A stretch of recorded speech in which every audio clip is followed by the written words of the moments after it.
Video के अंदर हम हेलोजिनेशन डिस्कस किए थे। दरअसल हेलोजिनेशन के अंदर हमने एक रिएक्शन पढ़ी थी, आपको याद होगा, ये है टॉलुइन।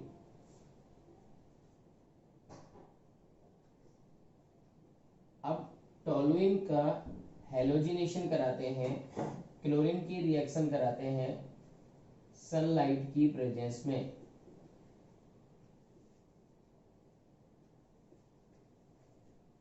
तो क्या प्रोडक्ट बनेगा? वहां हम लोगों ने प्रोडक्ट बनाया था कि बेंजीन से जस्ट ऊपर वाले जो कार्बन है वहां से हाइड्रोजन रिप्लेस होगा और बेंजाइल क्लोराइड बन जाएगा, बेंजाइल क्लोराइड। अब इसी रिएक्शन को बाई चांस हमारे पास ये रिएक्शन इस तरह से लिख के आ जाती है और एरो के ऊपर एनहाइड्रस AlCl3 या FeCl3 लिखा हो। ये लेविस एसिड है। लेविस एसिड की प्रेजेंस में अगर क्लोरीन की रिएक्शन कराएंगे, ऐसी कंडीशन में ortho and para, ortho and para पर क्लोरीन जुड़ जाएगा और ये पैरा क्लोरो टॉलीन, ये ऑर्थो क्लोरो टॉलुइन और हमेशा पैरा वाला मेजर बनता है। ध्यान रखिएगा, अगर सनलाइट की प्रेजेंस में ये रिएक्शन होती है तो उस रिएक्शन का नाम होता है FSR, free radical substitution reaction. और एनहाइड्रस AlCl3 की प्रेजेंस में इस रिएक्शन का नाम होता है इलेक्ट्रोफिलिक सब्स्टिट्यूशन रिएक्शन।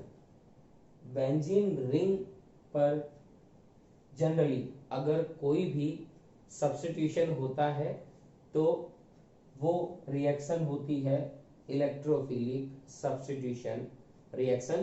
तो ये बहुत इंपॉर्टेंट रिएक्शंस में से एक रिएक्शन है जो आप बोर्ड पे देख रहे हैं। याद रखिएगा, इलेक्ट्रोफिलिक सब्स्टिट्यूशन और ऊपर वाली फ्री रेडिकल सब्स्टिट्यूशन रिएक्शन। हम जनरल में बिठाओ की बात,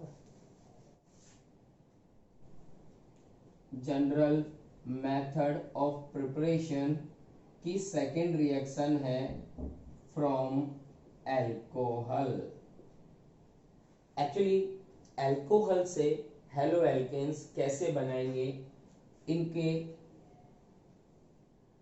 3 तरीके हैं, 3 वेज हैं, जिसमें से first is Lucas test, second is salt plus mineral acid के साथ reaction, and third reaction is PX3 reaction with PX5 and reaction with SOX2। दरअसल आप जानते हैं X का मतलब हेलोजन है और इनमें से SOX2 वाला जो मेथड है इन तीनों में से वो बेस्ट मेथड होगा, बेस्ट मेथड। अब हम लोग डिटेल में जाएंगे। सबसे पहले हम लूकास टेस्ट के बारे में डिस्कस करेंगे। लूकास टेस्ट होता है in the presence of Lucas reagent, Lucas reagent, Lucas reagent को इन शॉर्ट एल आर लिखेंगे। What is L R? Lucas reagent means concentrated HCl plus anhydrous ZnCl2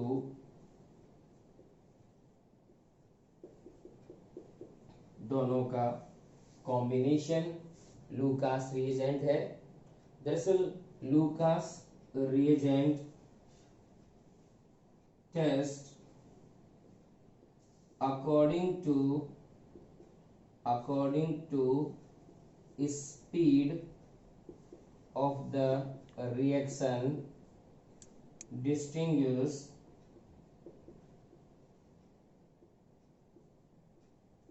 between reactivity of 3 degree, 2 degree and 1 degree alcohol.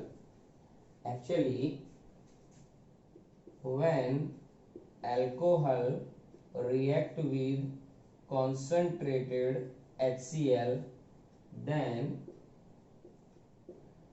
RCl plus H2O will form.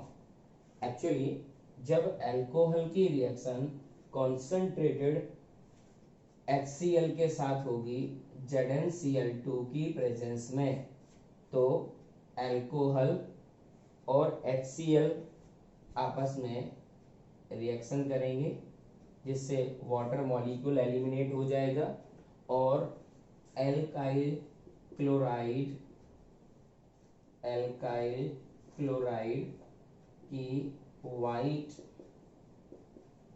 Turbidity बन जाएगी, turbidity form होगी जिसका milky appearance होगा।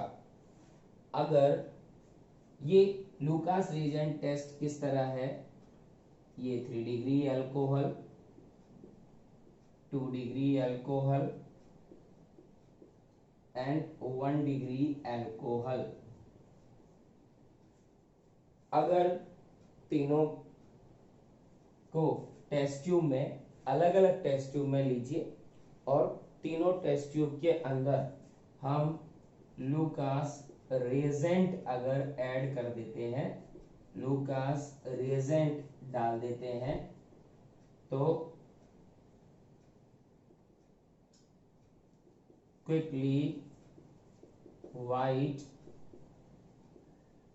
Turbidity form होगी। White turbidity after 5 minutes and white turbidity after 30 minutes और no reaction. आप ध्यान से देख रहे हैं कि अल्कोहल की रिएक्टिविटी की वजह से, स्पीड की वजह से हम इसे लूकास रिएजेंट टेस्ट बोलते हैं। 3 डिग्री अल्कोहल, 2 डिग्री अल्कोहल और 1 डिग्री अल्कोहल। आप अंदाजा लगा सकते हैं कि इन तीनों में से हाईली रिएक्टिव कौन सा अल्कोहल है? सोचिए। तो आपका जवाब बिल्कुल सही है, हाईली रिएक्टिव है 3 डिग्री अल्कोहल।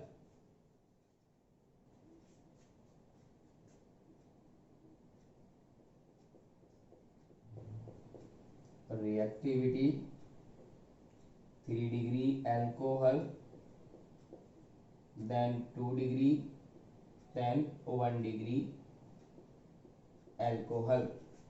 3 डिग्री अल्कोहल के लिए बताया जाता है so highly reactive 3 degree alcohol इतना हाईली रिएक्टिव है कि no need to the addition of anhydrous ZnCl2। बताया जाता है कि एनहाइड्रस ZnCl2 के बिना भी 3 डिग्री अल्कोहल वाइट टर्बिडिटी दे देता है। आखिर 3 डिग्री अल्कोहल इतना हाईली रिएक्टिव क्यों है, इससे जानने के लिए हम इसकी मैकेनिज्म पढ़ते हैं। तो क्या है इसकी मैकेनिज्म, ध्यान से देखिए। एक्चुअली अल्कोहल पर सबसे पहले H+ की रिएक्शन होगी, जो आप देख रहे हैं कि फ्रॉम HCl ये रिएक्शन होगी, और लोन पेयर उधर मूव करता है जिधर इलेक्ट्रॉन डेंसिटी कम होती है या जिधर पॉजिटिव चार्ज होता है। तो आप सारे बच्चे ध्यान रखेंगे, लोन पेयर का मूवमेंट हम H+ की तरफ कराएंगे। अगर ऐसा है तो ROH, और ये कोऑर्डिनेट बॉन्ड हटा के हम सिंगल बॉन्ड कर देंगे, ये H रह जाएगा, जिसने लोन पेयर डोनेट किया उधर प्लस आ जाएगा। उसके बाद क्या होगा, आप ध्यान से अगर ऑब्जर्व कर सकते हैं तो देखिए कि यहाँ से H2O मॉलिक्यूल बाहर निकल जाएगा, क्योंकि इस बॉन्ड को जब इधर शिफ्ट कर दिया, जैसे ही हम उस बॉन्ड को उधर शिफ्ट कर देंगे तो ये जैसे बॉन्ड का मूवमेंट हुआ वो R+ हो गया, वाटर मॉलिक्यूल एलिमिनेट हो गया। अब H+ का अटैक तो इधर हो गया, यहाँ पे बन गया आपका कार्बोकैटायन, कार्बोकैटायन बन गया, और इस पे आप Cl- का इजीली अटैक कराएंगे तो RCl बन जाएगा। तो आपने देखा कि 3 डिग्री अल्कोहल जो है, आपने देखा कि किस तरह से अल्कोहल से एल्काइल क्लोराइड बनते वक्त इंटरमीडिएट कार्बोकैटायन बनता है। और कार्बोकैटायन याद रखिएगा, जब भी केमिस्ट्री में कार्बोकैटायन बनता है तो कार्बोकैटायन अपने आप को स्टेबल बनाने के लिए या तो करता है रीअरेंजमेंट या करता है रिंग एक्सपेंशन। ये दोनों ही कॉन्सेप्ट आप आगे समझने वाले हैं। देखिए CH3 C CH3 CH3 OH। आप जनरली जानते हैं कि कार्बन और ऑक्सीजन में ऑक्सीजन पर नेगेटिव और कार्बन पर पॉजिटिव, ये आप जानते हैं कि ऑक्सीजन की इलेक्ट्रॉन डेंसिटी ज़्यादा है। और सारे बच्चों को इतना आइडिया है कि ये मिथाइल ग्रुप है, मिथाइल ग्रुप का +I इफेक्ट होता है। तो 3 +I यानी इलेक्ट्रॉन डोनेट किया जाएगा इस कार्बन को, तो कार्बन को इलेक्ट्रॉन डोनेट किया जाएगा, तो यहाँ पर इलेक्ट्रॉन डेंसिटी काफ़ी ज़्यादा हो जाएगी। इलेक्ट्रॉन डेंसिटी मतलब नेगेटिव एरिया, और नेगेटिव में होगा रिपल्शन। ड्यू टू रिपल्शन, आपने ध्यान से सुना हो मुझे तो, due to repulsion carbon oxygen bond strength weakens, so carbocation easily form and no need of ZnCl2।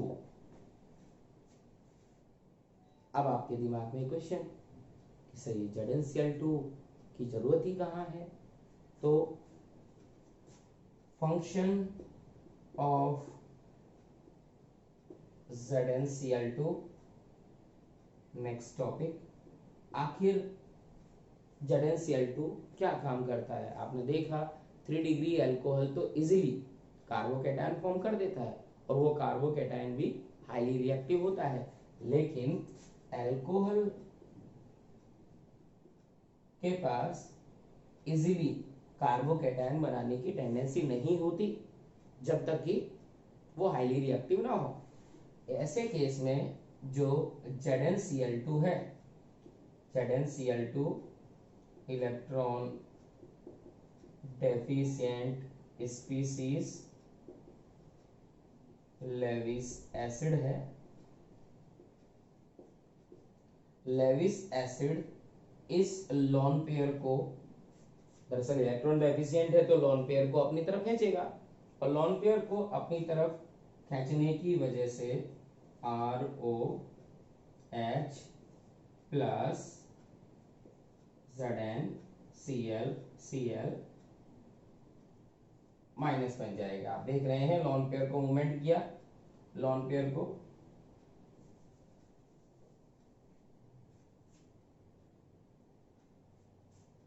Then ROH coordinate ZnCl और Cl।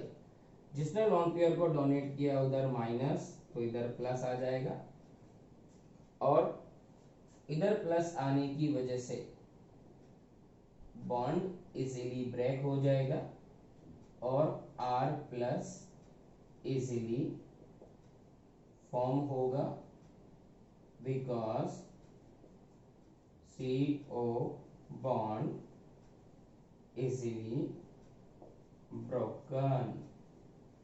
आप ध्यान से सुन रहे होंगे कि एक्चुअली क्या होता है कि ये कार्बन है और ये ऑक्सीजन है, ऑक्सीजन पर नेगेटिव और कार्बन पर आ जाता है पॉजिटिव, करेक्ट। Zn को जैसे ही ये लॉन पेयर इधर मूवमेंट होता है तो जो नेगेटिव वाला हिस्सा है वो कम हो जाता है जी। इधर पहले से पॉजिटिव है, नेगेटिव वाला हिस्सा अगर कम होकर पॉजिटिव हो जाए तो पॉजिटिव पॉजिटिव में क्या होगा, बात समझिए। ये लॉन पेयर का मूवमेंट इधर हुआ, मूवमेंट होने की वजह से इस पे पॉजिटिव आया, ये पहले से ही क्या है पॉजिटिव, पॉजिटिव पॉजिटिव में क्या होगा रिपल्शन, रिपल्शन की वजह से बॉन्ड ब्रेक हो जाएगा, बॉन्ड ब्रेक होने पर वो बन जाएगा कार्बोकैटायन, और उस कार्बोकैटायन पर आप इजीली अटैक करा सकते हैं। तो क्या है फंक्शन ऑफ ZnCl2 कि RO बॉन्ड को इजीली ब्रेक करना ताकि रिएक्शन फास्ट स्पीड से हो जाए। तो आप सोच रहे होंगे कि क्या ये लूकास रिएजेंट तो वाइट टर्बिडिटी देता है, क्या ब्रोमीन के साथ में या आयोडीन के साथ में कोई रिएक्शन नहीं होती? रिएक्शन होती है, लेकिन वो लूकास रिएजेंट टेस्ट नहीं होता। लूकास रिएजेंट टेस्ट केवल और केवल क्लोरोएल्केन्स के फॉर्मेशन के लिए ही होता है।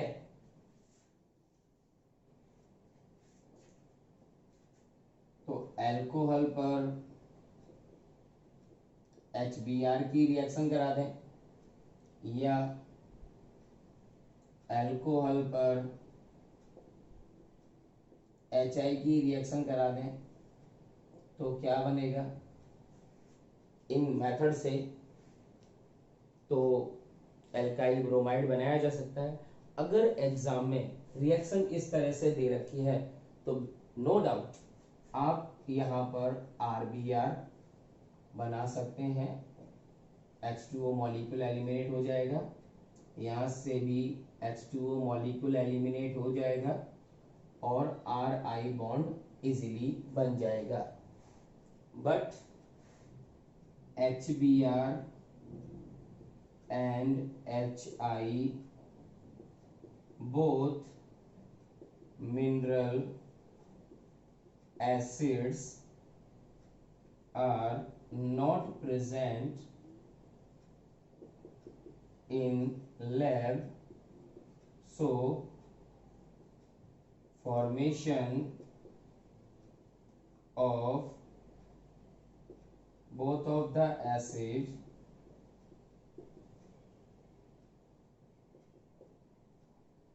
will possible through in situ treatment, in situ treatment। In situ treatment क्या होता है? एक्चुअली लैब में पहले से अवेलेबल केमिकल की मदद से, लैब में पहले से अवेलेबल केमिकल की मदद से हम अगर कोई दूसरा केमिकल बनाते हैं जो कि हमारे पास अवेलेबल नहीं है तो उसे हम बोलते हैं इन सीटू ट्रीटमेंट। मतलब कि देखिए, अगर हमें RBR बनाना है तो टेस्ट ट्यूब में हम अल्कोहल लेंगे, ये अल्कोहल है, तो अल्कोहल के साथ हम NaBr और H2SO4 ऐड करेंगे। अब ये NaBr प्लस H2SO4 ये दोनों का कॉम्बिनेशन HBr बना देगा। तो आपने देखा कि अगर मुझे HBr फॉर्म करना है तो क्या करना पड़ेगा, NaBr और H2SO4 का अमाउंट टेस्ट ट्यूब में डालना पड़ेगा, क्योंकि हमारा टारगेट इन दोनों को मिक्स करके HBr बनाना है। तो हमें जो भी रिएक्टेंट या जो भी रिएजेंट बनाना हो उसके फॉर्मेशन के लिए लैब में पहले से अवेलेबल अगर केमिकल मिलाए जाते हैं तो इस पूरे ट्रीटमेंट का नाम है इन सीटू ट्रीटमेंट। ये रिएक्शन प्रोसीड होगी आगे, ROH उसके बाद HBr के साथ रिएक्शन करेगा तो RBr प्लस H2O बन जाएगा। अगर हम इस रिएक्शन के बारे में डिस्कशन करें तो ये रिएक्शन कंप्लीट ऐसे है, ROH NaBr प्लस H2SO4 के साथ रिएक्शन करेगा जिससे RBr plus H2O plus NaHSO4 बन जाएगा। अब तुरंत हमारे दिमाग में एक क्वेश्चन उठता है कि क्या यही मेथड आयोडोएल्केन्स के फॉर्मेशन के लिए भी होता है, RI के फॉर्मेशन के लिए भी क्या यही मेथड है? तो देखिए, इस बार क्या करेंगे, ये टेस्ट ट्यूब, इस टेस्ट ट्यूब में अल्कोहल और अल्कोहल के अंदर पोटेशियम आयोडाइड या सोडियम आयोडाइड और इसके अलावा हम काम में लेंगे H3PO4। प्लीज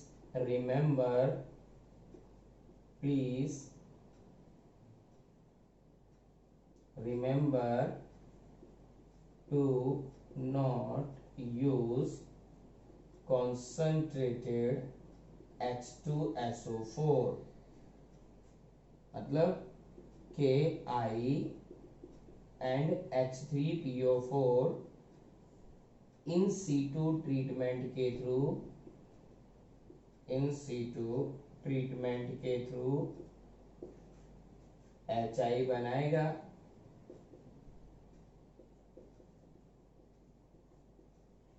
और ये HI जो है वो अल्कोहल के साथ रिएक्शन करके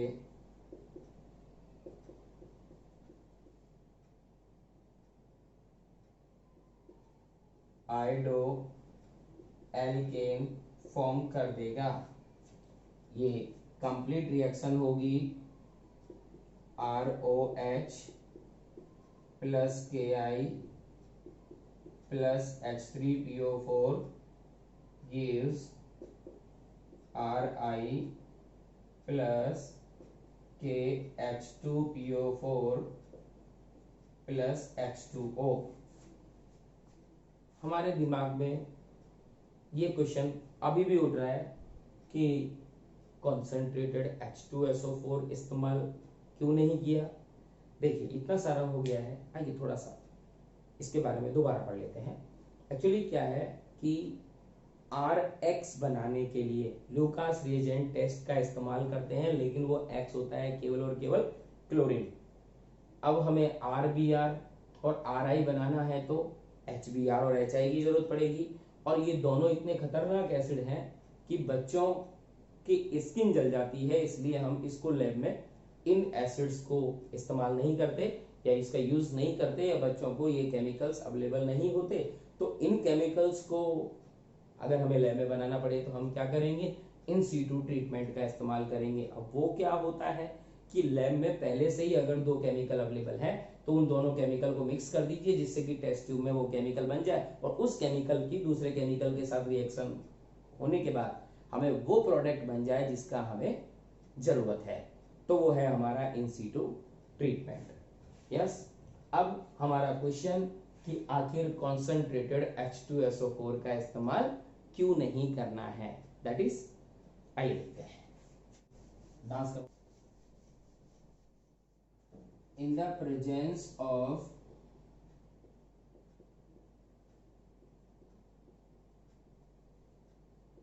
KI we should not take H2SO4 because HI is formed but rapidly converted into iodine and alcohol iodine के साथ में इजीली रिएक्शन नहीं देता, इस वजह से आयोडोएल्केन्स नहीं बनाया जा सकता। आप सोच रहे होंगे ये क्या है, आइए देखिए कि KiH2SO4 के साथ जब भी रिएक्शन करता है इनिशियली हाइड्रोजन आयोडाइड बन जाएगा, लेकिन यही हाइड्रोजन आयोडाइड तुरंत H2SO4 के साथ रिएक्शन करके, अभी थोड़ी देर पहले ही आपने पढ़ा था पिछले वीडियो में कि ये रिड्यूसिंग एजेंट है और कॉन्सेंट्रेटेड H2SO4 ऑक्सीडाइजिंग एजेंट की तरह बिहेव करता है, जिसकी वजह से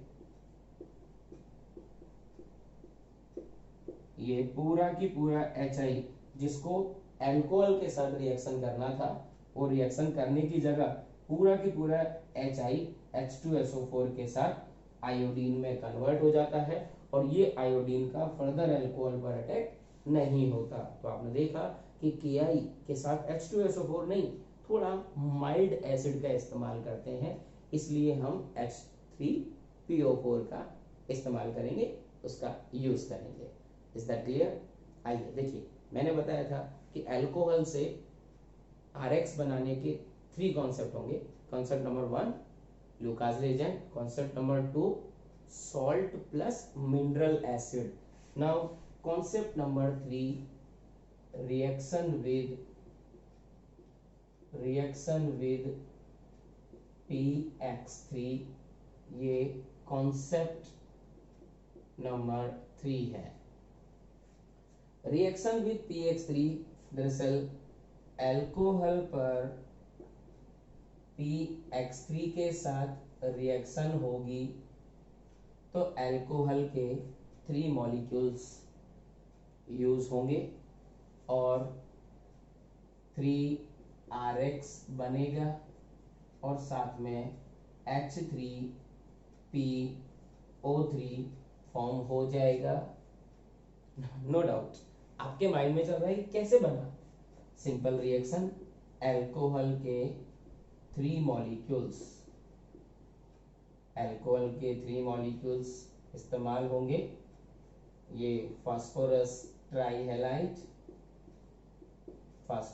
ट्राईहेलाइड और ये H3PO3 बाहर निकल जाएगा और 3RX बन जाएगा। तो यहाँ पर अगर आपको एल्काइल क्लोराइड बनाना है तो अल्कोहल के 3 मॉलिक्यूल्स और आपको PCl3 लेना पड़ेगा, जिसकी वजह से 3RCl बन जाएगा और साथ में H3PO3 फॉर्म हो जाएगा, ये एल्काइल क्लोराइड बन जाएगा, एल्काइल क्लोराइड बन जाएगा। एग्जाम में आपको कोई टीचर अगर लिख के देता है PbR3 के साथ में रिएक्शन कराइए, तो कोई 3 मॉलिक्यूल्स ऑफ एल्कोहल PbR3 के साथ में रिएक्शन करेगा या PI3 के साथ में रिएक्शन करेगा, तो 3RBr या 3RI बन जाएगा और साथ में H3PO3 बाहर निकल जाएगा। लेकिन सच में होता क्या है, PbR3 एंड PI3 अनस्टेबल होते हैं। अनस्टेबल होते हैं मतलब ये जनरली लैब में अवेलेबल नहीं होते, तो इनके लिए हमें क्या करना पड़ेगा, बिल्कुल इन सीटू ट्रीटमेंट के थ्रू PbR3 एंड PI3 का यूज करेंगे, तब जाके हमें bromo alkane and iodo alkane मिलेगा। अब इन सीटू ट्रीटमेंट के लिए हमें जो बेसिक रिएजेंट की जरूरत पड़ेगी वो कौन से होंगे, वो होगा red phosphorus plus either bromine और आइदर आयोडीन। अब इनमें से किसी का भी इस्तेमाल करके हम इन सीटू ट्रीटमेंट के थ्रू RX बना सकते हैं। देखिए PCl3 is stable and PbR3 and PI3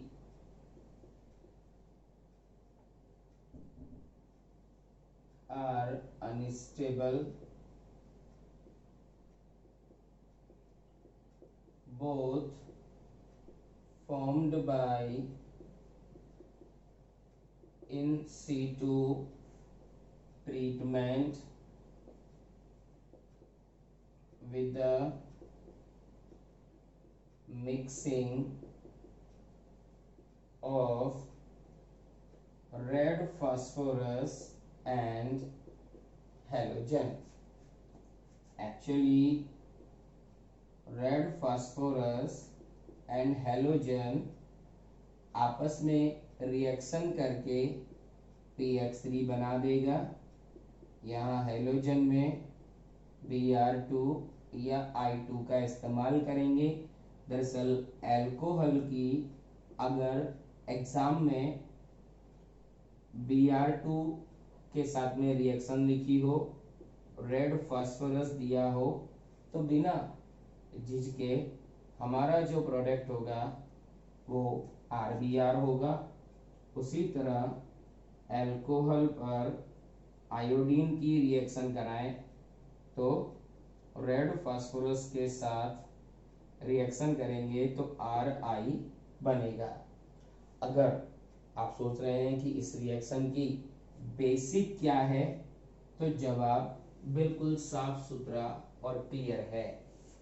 जवाब क्या है कि एल्कोहल और ब्रोमीन आपस में रिएक्शन नहीं करते, यहाँ होगा फास्फोरस और ब्रोमीन आपस में रिएक्शन करके PbR3 बनाएंगे। PbR3 बनाएंगे, ये 3 हो जाएगा और ये 2 बैलेंस कर दिया। और एल्कोहल अब इस PbR3 के साथ रिएक्शन करेगा, जैसा कि आप थोड़ी देर पहले देखे, 3ROH का इस्तेमाल करेंगे, इससे 3RBr बन जाएगा। सेम उसी तरह रेड फास्फोरस और आयोडीन आपस में रिएक्शन करके PI3 बनाएगा और रिएक्शन प्रोसीड हो जाएगी। तो आपने देखा ये थी रिएक्शन विद PX3। अब हम डिस्कस करेंगे रिएक्शन विद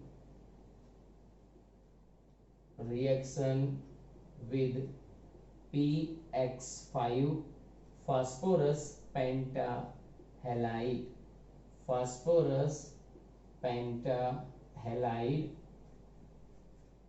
एल्कोहल की रिएक्शन होगी PX5 के साथ, तो क्या प्रोडक्ट बनेगा? तो अल्कोहल की PCl5 के साथ रिएक्शन होगी तो क्या बनेगा? RX बन जाएगा, POX3 बन जाएगा और साथ में HX फॉर्म हो जाएगा। इस तरह से हेलो एल्केन बन जाएगा। आप सोच रहे होंगे कि सर इसको याद करना कितना टिपिकल है। बिल्कुल नहीं, एक स्टाइलिश कट है, उसको करिए और रिएक्शन याद हो जाएगी। ये अल्कोहल, ये ध्यान से ऑब्जर्व करिए मैंने क्या किया। देखिए PX5 को मैंने किस स्टाइल में लिखा, PX5 PX3 X और X, और आप इसे स्प्लिट कर दीजिए। इस तरह से आप स्प्लिट कर दीजिए। जैसे आप इसे स्प्लिट करेंगे RX बन जाएगा, POX3 और HX। तो इस मीडियम के थ्रू ROH प्लस PCl5 करके RCl बना देंगे, साथ में POCl3 और HCl बना दिया जाएगा। What is POX3? Phosphorus oxy halide. उसी तरह POCl3 फास्फोरस ऑक्सी क्लोराइड। अब क्या हम इस मेथड के थ्रू RBr और RI बना सकते हैं? तो जवाब है PBr5 is unstable and Pi5 does not exist, so RBr and RI will not form. Is that clear? Next reaction with SOCl2.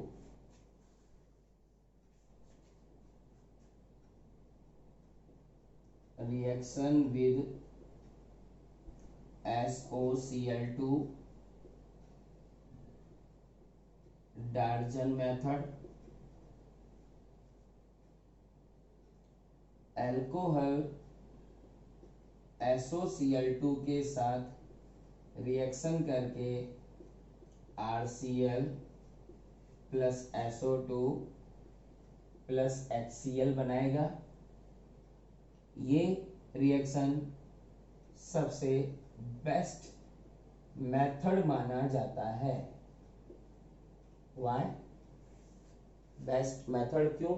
और ध्यान दें, इस रिएक्शन में पिरिडिन का इस्तेमाल होता है। सबके बारे में हम डिस्कशन करेंगे। आखिर ये मेथड बेस्ट मेथड क्यों है?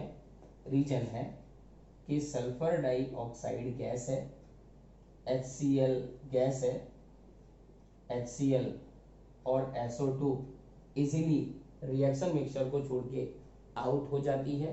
रिएक्शन के बैकवर्ड जाने का बिल्कुल चांस नहीं रहता और ये लार्ज अमाउंट में आपको RCl बन जाएगा। तो फंक्शन ऑफ पिरिडिन,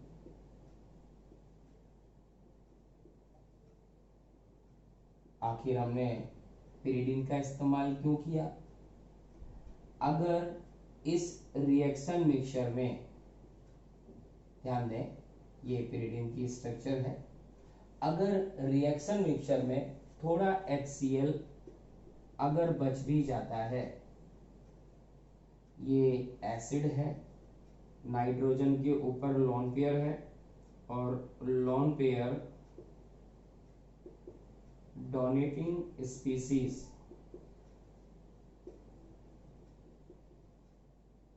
ये लेविस स्पेस है। दरअसल क्या होगा, नाइट्रोजन अपना लोन पेयर HCl को डोनेट करेगा और HCl को डोनेट करते ही, ध्यान से देखिए, हाइड्रोजन यहां लग जाएगा इधर प्लस और माइनस एक सॉल्ट बन जाएगा। ये क्या है? पिरिडीनियम हाइड्रोक्लोराइड एक सॉल्ट बन जाएगा और RCl का एक मैक्सिमम अमाउंट हमें मिल जाएगा। दरअसल सॉल्ट बॉटम में बैठ जाएगा और RCl की मैक्सिमम यील्ड हम लोगों को ऑब्टेन हो जाएगी, मिल जाएगी। फिर क्वेश्चन वही चलता है दिमाग में, क्या ये मेथड एल्काइल क्लोराइड बनाने के लिए ही है? जी हाँ, बिल्कुल करेक्ट।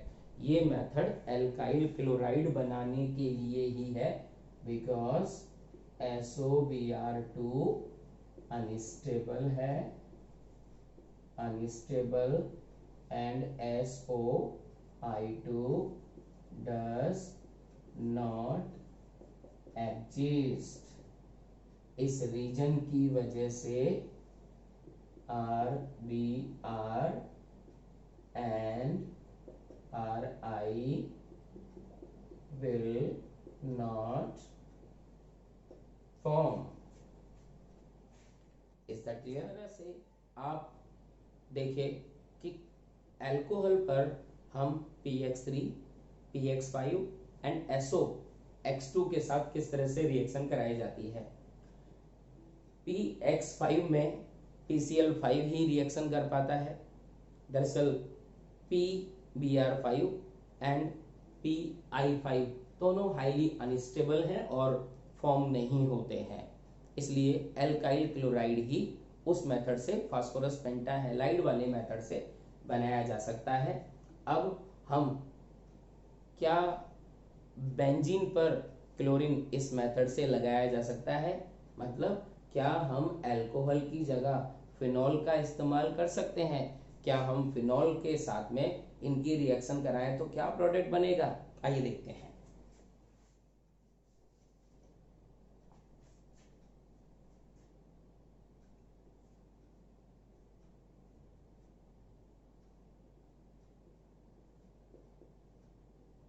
ये फिनॉल है। अगर फिनॉल पर PX5 की रिएक्शन कराएं या PX3 की रिएक्शन कराएं या SOX2 की रिएक्शन कराएं या सिंपल HX की रिएक्शन कराएं, हर किसी का एक ही जवाब होगा, no reaction. No reaction means aryl chloride will not form by this method। हमारे दिमाग में क्वेश्चन कि यहाँ R था तो सब कुछ बन रहा था, बेंजीन है तो कोई भी रिएक्शन पॉसिबल नहीं होगी, आखिर ऐसा क्यों? आइए उसका जवाब ढूंढते हैं। आप सारे बच्चों को 12th में आने तक इतना तो समझ में आता ही होगा कि बेंजीन के पास, ऊपर वाले एटम के पास अगर लोन पेयर है तो लोन पेयर है, तो ये जो लोन पेयर है, lone pair single bond then double bond, तो लोन पेयर का मूवमेंट इस सिंगल बॉन्ड की तरफ होगा और डबल बॉन्ड का मूवमेंट आगे हो जाएगा। ऐसा हो जाने की वजह से कार्बन और ऑक्सीजन के पास डबल बॉन्ड क्रिएट हो जाएगा। तो आपने देखा कि कार्बन और ऑक्सीजन के बीच में ये डबल बॉन्ड क्रिएट हो गया। तो due to partial double bond character या due to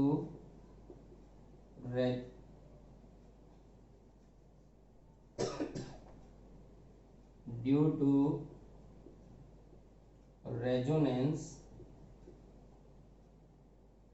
CO bond is highly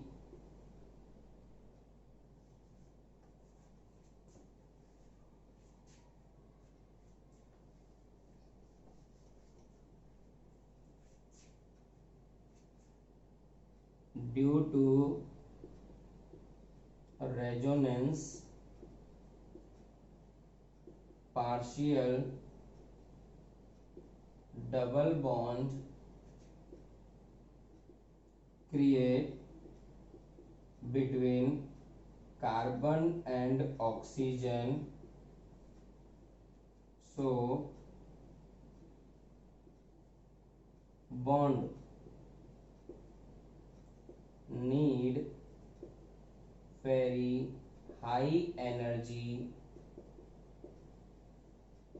to proceed reaction, so bond will not cleave easily.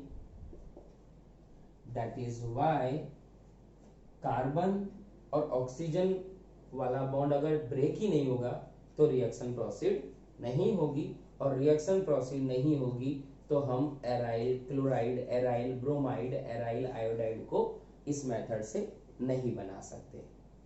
उम्मीद है आपको ये पूरा टॉपिक क्लियर हो गया। Thank you very much. मिलते हैं ब्रेक के बाद। बहुत बहुत